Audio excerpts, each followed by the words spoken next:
Okay, I'd like to call the meeting to order. I'd like to thank all of y'all for coming out and participating in what goes on with the county here.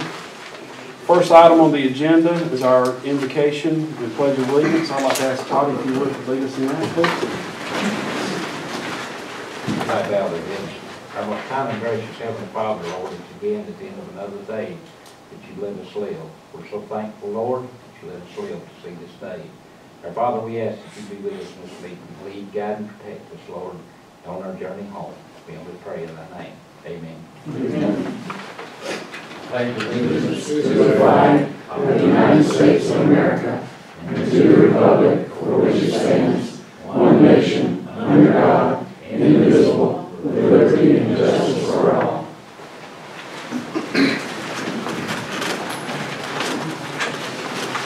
Item 2 is reading and approval of the previous meeting minutes. Motion to approve. We have a motion to approve. Second. And second, any discussion? All those in favor, please raise your hand. Motion carried. Item 3 is old business. We have none. Item 4 is new business. We have 3 items under new business this week. First is a rezone request by Mr. Eddie Goodwin. I'd like to announce that open up a public hearing for this rezone request. I'd like to ask Richard what the county's recommendation is for this. Thank you, Mr. Cagle. Eddie Goodwin submitted an application to rezone a little more than 5 acres in the west side of the county, and you can access this from Mullinax Road or Hill City Road. The property actually, though, is on Gibson Trail, and the proposal for rezoning is based on a gentleman who wants to build a house, and the house would have just a little private drive address called Alley's Way. And so the rezoning is right now a big tract of 28 acres, but this gentleman is just looking at a little over 5 acres to rezone to small agriculture so that he can cut off that small piece and build him a house on it. Pretty similar to the adjacent land uses of residential and agriculture. And so county staff looked at the Code of Ordinances criteria to consider for a map amendment, and everything looked very similar. The area is identified for rural development and it's consistent. Staff therefore recommends approval. Is Mr. Goodwin here? Yes. Is there anything you'd like to add, sir? No. We have, there's nobody that signed up to speak on behalf of this rezone request. Is there any questions from the board to Mr. Goodwin?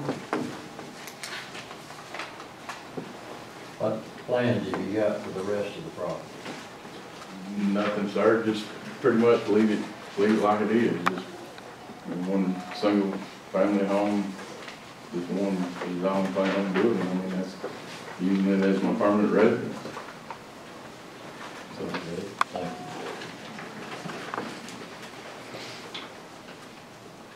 you. Any other questions for Mr. Goodwin? Make a motion to approve the request as submitted. Second. We have a move and second. Any discussion? All those in favor of the rezone request, please raise your hand. Motion carried. That closes the hearing for that rezone request. We have another rezone request, which I want to announce. We have an open up the public hearing for that. I'd like to ask Richard what the county's recommendation is for the rezone request, RZ 03-16-1196. Thank you, Mr. Cagle. This is an application by county staff, and this is a rezoning, but it's more a zoning correction based on past evidence that county staff found.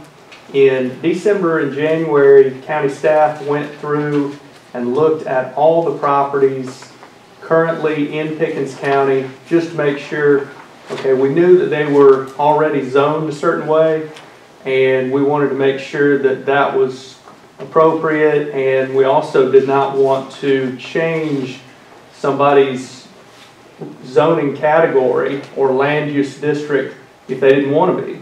And so we didn't change any private property as proposed, and in January the Board of Commissioners voted to approve that official land use map. After January, in looking over the 2006 final plat for the Wild Timber subdivision, I found that this corner piece in 2006, per the approved final plat, was notated as an identified commercial tract. In addition, in 2006, there was a notation from the tax assessor's office that the property owner at that time had requested that the property be zoned highway business, HB. Now that was not a rezoning application. Therefore, the property remained suburban residential, SR, the entire time since the county first adopted zoning in the 2005-2006 timeframe. So at this time, county staff put forward this possible zoning correction, and staff looked at the Code of Ordinances criteria to consider for map amendments. And since it's at the corner of Canton Road and Worley Crossroads, again just a little over 5 acres, the uses along Canton Road are a mixture of commercial and residential. However, the uses along Worley Crossroad are residential, including wild timber. There is the 2006 evidence that the property was intended for commercial. However, that was not a rezoning, and the property has been classified as residential. The comprehensive plan future land development map is consistent in notating for commercial that the area is identified suburban infill, noting the possibility of residential, institutional, and or commercial. Therefore, staff recommendation is staff has no objections. However, we have received phone calls, face-to-face, people who are concerned about the rezoning, and so we recognize these concerns. Who owns the property now?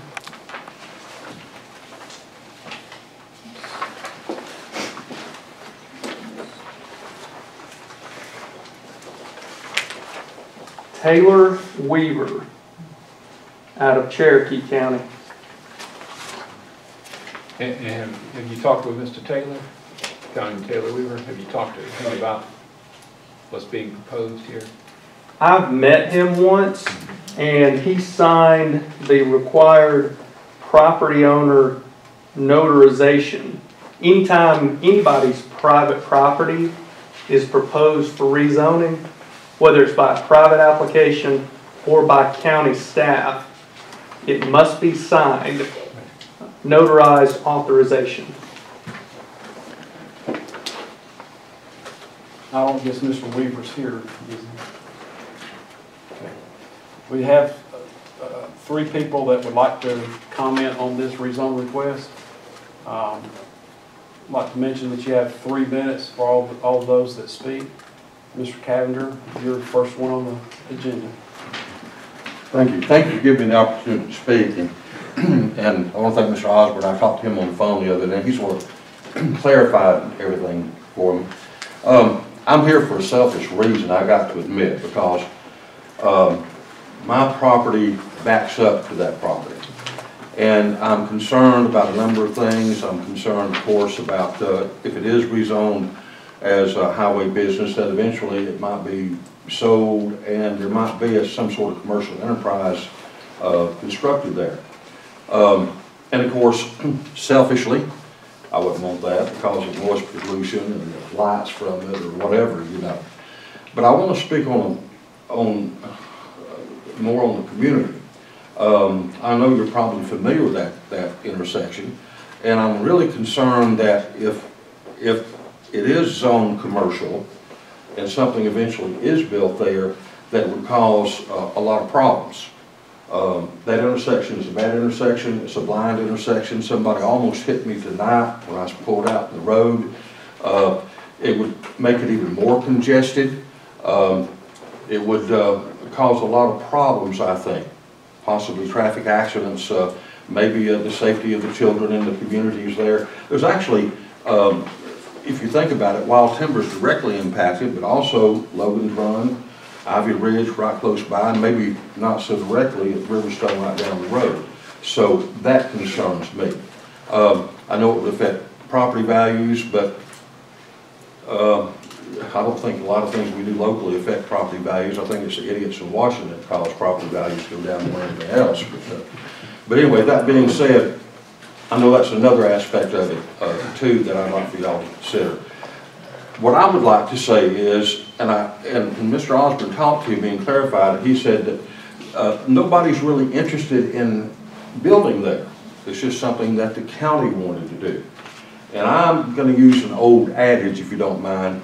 I know it's been zoned as residential for quite some time, and if it ain't broke, you know, don't fix it. There's no problem right now, but eventually if there's a business there, there could be some problems, you know, some serious problems, I think, with traffic or whatever. Again, thank you for letting me express my opinions, and I think my 3 minutes are about up. I don't want to get 30 seconds. 30 seconds to digress. Okay. Thank y'all. Thank you, Mr. Harris. Thank you, Larry. All right. Actually, we have 4, I'm sorry. The next is Miss Danielle Gradwell. Yeah. I'm coming here as the president of our homeowner association for Wild Timber, speaking on their behalf as much as possible. We have major concerns. We are an up-and-coming neighborhood. We are priding ourselves on our homeowners, our home values, and getting ourselves into getting our neighborhood completed out. The last several years, I've lived in the neighborhood since 2007. The last several years, we've had a lot of crime on that lot. We've done a lot to prevent the dumping that has occurred on those lots. We've done a lot to prevent the crime that's on that lot, and we are concerned as homeowners that that is going to only increase and pick up and cause a lot of problems. We have a lot of young families in our neighborhood as well, with children, small children, and myself included. We would not want that in our backyards, basically.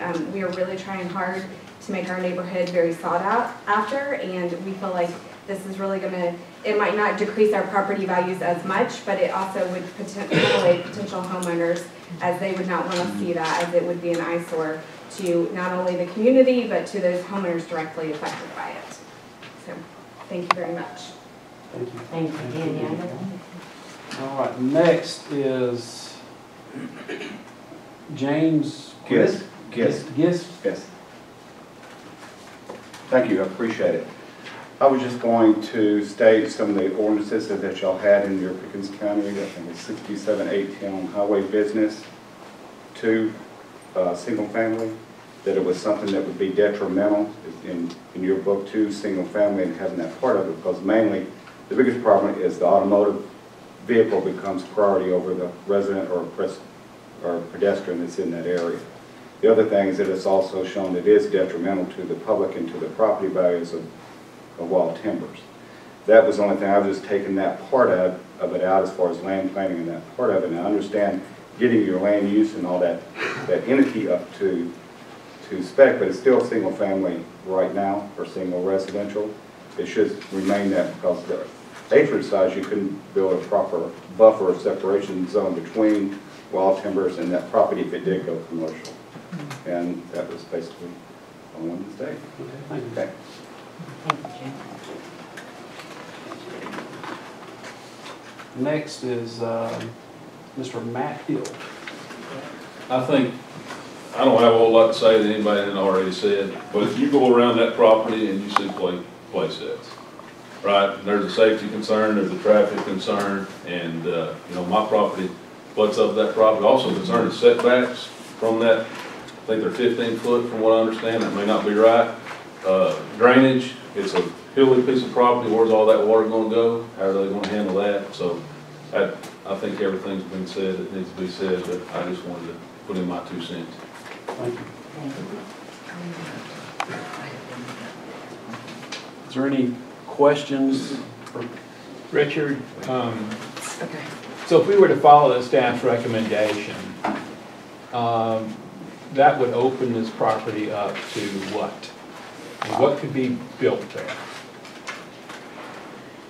What staff recommends is when you rezone property, and if you rezone property, that the more conditions you put on property, the more challenges in the future there are to enforcement. So therefore, if you're going to think about limitations in terms of highway business is the highest commercial land use classification for commercial.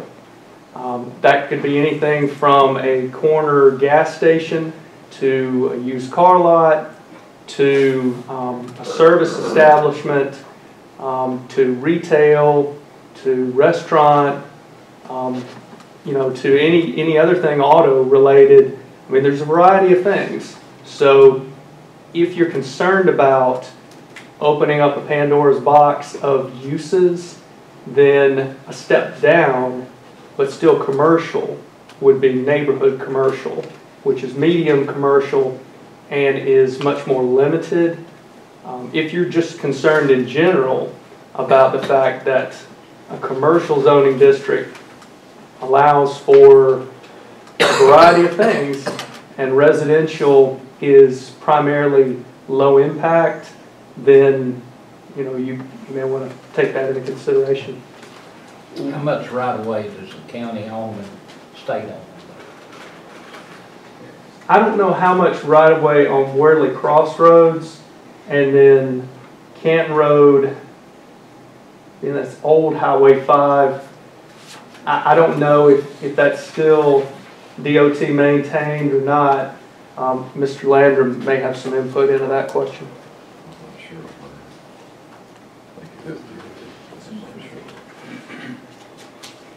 Richard, what's wrong with letting sleeping dogs lie? Yeah.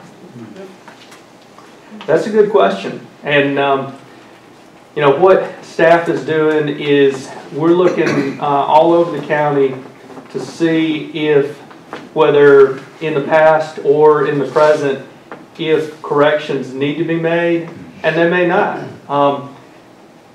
There's no overriding reason to rezone. However, because we found this error that although there's some evidence of need that maybe in 2006 the then property owner maybe should have pushed harder and not only had the final plat recorded where it was noted as a commercial tract, but made sure that a rezoning application went through, that it truly got zoned commercial. It's a different property owner now. So, there's two sides of this argument. Yes, sir. But when the current property owner bought it, it was zoned residential. Yes, sir. So he knew what he was doing. He knew. Hopefully so. Well, thank you. Sure. My concern is that you're zoning something commercial without knowing what's going to go into the middle of this community. Right. Yes. And without knowing, without the property owner here. I know that I feel the same way with a lot of comments made here. Traffic, that is, it's not a detrimental or detriment intersection, but it is kind of, you got to pull out just right. I go that way quite often. And I know that when Wild Timber was put in, it was built right before the economy just, so, no offense, but the timing couldn't have been any worse. They bought in there earlier, I'm just thinking, oh, God. It's getting better. Yeah. But, in the meantime, I know that was painful, but, and when y'all bought there, I'm sure most of you didn't have any idea that that could be commercial or what have you, so. I know if I was a homeowner, I'd feel the same way. Yes, ma'am. If I may, I'm just taking directly from one of your statutes, and it says directly on highway business in your zoning for Pickens County, specifically this sentence. Generally, highway commercial districts are considered unsuitable abutting single-family resident districts because of the uses permitted in the district and their associated off-site impacts. I think that directly goes to where we are because, ladies and gentlemen, this is less than 3,000 feet from my front porch. And I have a beautiful view right now. And there's darling swing sets and little kids that are neighbors across the street. And I just don't see this as the highest and best use at this point in time. And we really hope you would reconsider. Any other questions or comments? Well, I thank Richard and the staff for their diligence in researching and identifying these kinds of things. And I think you've done the right thing to bring it to the attention of our group here. Having said that, Mr. Chairman, I would make a motion to deny the request as submitted by staff. We have a move and second. Any discussion? No discussion. All those in favor of denying the request, please raise your hand. Mr. Chairman, I have to abstain from that one. Okay. Motion carries. And I think it's good to bring it not only to our attention, the county's attention, but even to the neighbors' attention so that they're more aware of what's going on in their own backyard or front yard. Or side yard or whatever. Okay, the next item we have is, a proposal to revise the fee schedules for the county. I guess, Richard, what the county recommendations? Thank you, Mr. Cagle. In 2013, the fee schedule for planning and development was adopted by the Board of Commissioners, and the Code of Ordinances references it, and because it does not line item list it in the Code of Ordinances, the best method when looking to making possible revisions is to have a public hearing in front of the Planning Commission and then have the Board of Commissioners vote on any possible changes. What staff did is we looked at all our current fees and compared them to North Georgia counties that are truly comparable. You know, obviously we did not look at Fulton or DeKalb counties or anything like that. We compared Pickens to Bartow, Dawson, Forsyth, Gilmer, Gordon, and Walker counties. And what we were looking at was, we looked at our fee schedule from a fairness and financial standpoint and from an economic development standpoint, in the sense that we don't want to overcharge our customers and we don't want to be so low that, because obviously Pickens County is not in the business of making money, but we don't want to lose money, and we absolutely do not want to do something that would result in any potential property tax hike. Therefore, we reviewed all the fees, compared the other North Georgia counties, and we're pretty much in line. We just proposed 3 minor revisions. One is that currently, for our largely small businesses that want to put up small buildings, such as maybe a 2,500 square foot building, something like that, right now they have to pay a $100 plan review fee. And the adjacent counties, they don't make private businesses do that. So we thought that was unfair, and that gave other counties an economic development advantage over us. So staff proposes to eliminate that fee. At the same time, when we review buildings that are proposed to be larger, 5,000 plus square feet, there's typically a more intensive review, potentially issues dealing with firewalls, separation, sprinklering, access issues, a variety of building code issues that you wouldn't necessarily see at 1,000, 2,000 square foot buildings.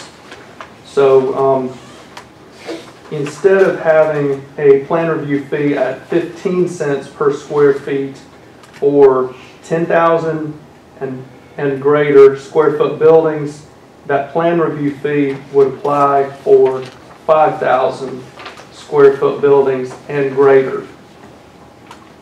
We also looked at business license fees, and our current fee is $75, and that's lower than the adjacent counties that we looked at.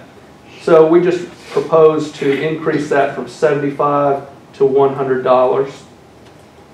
For reinspection fees, we ratchet up if somebody makes multiple mistakes and needs our inspector to come out again and again and again. It goes up from $25 to $50 to $100, and the adjacent counties typically just have a flat fee for reinspection, and it's $50. So we propose to have $50, whether it's a one-time reinspection or 3 or 4 reinsspections.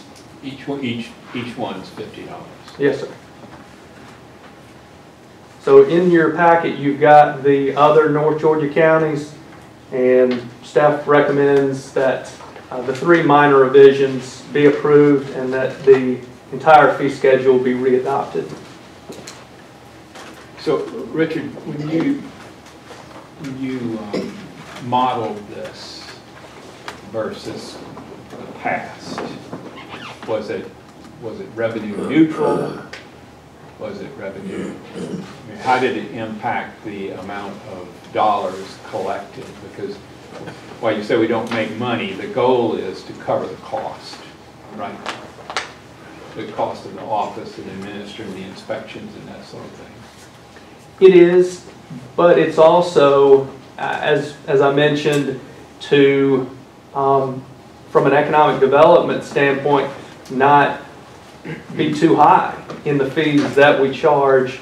So, we really kind of looked at it from both standpoints, and our revenue goes into the general fund, so it goes into, you might say, a bigger pot of money. So, it's a little more difficult to just look at planning and development. Obviously, yes, we always want to have our department be as revenue neutral as possible, but at the same time, we don't want to charge too much.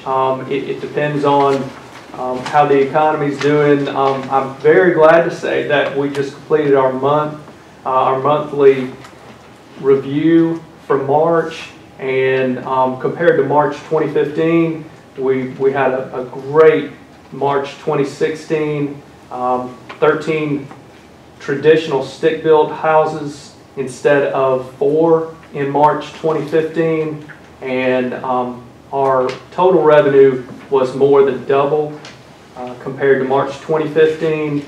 So, so far so good, and this fee schedule revision hopefully will be minor and will not, deeply impact one way or another our existing and new businesses and our property owners in general.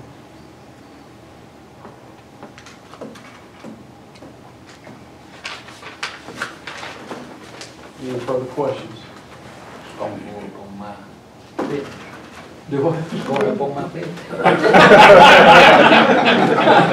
mean, it's like cable TV. It starts out low, keeps going up. When it first started, it was nearly nothing. What goes around comes around. Exactly.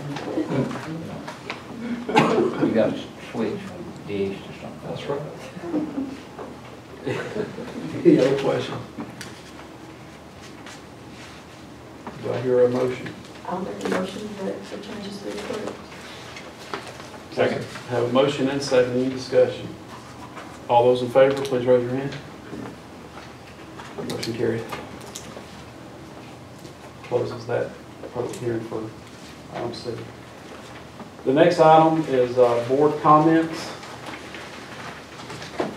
Well, again, I'd like to acknowledge the staff for doing a good job of reviewing these costs and taking a good look to see that we're in line where we are.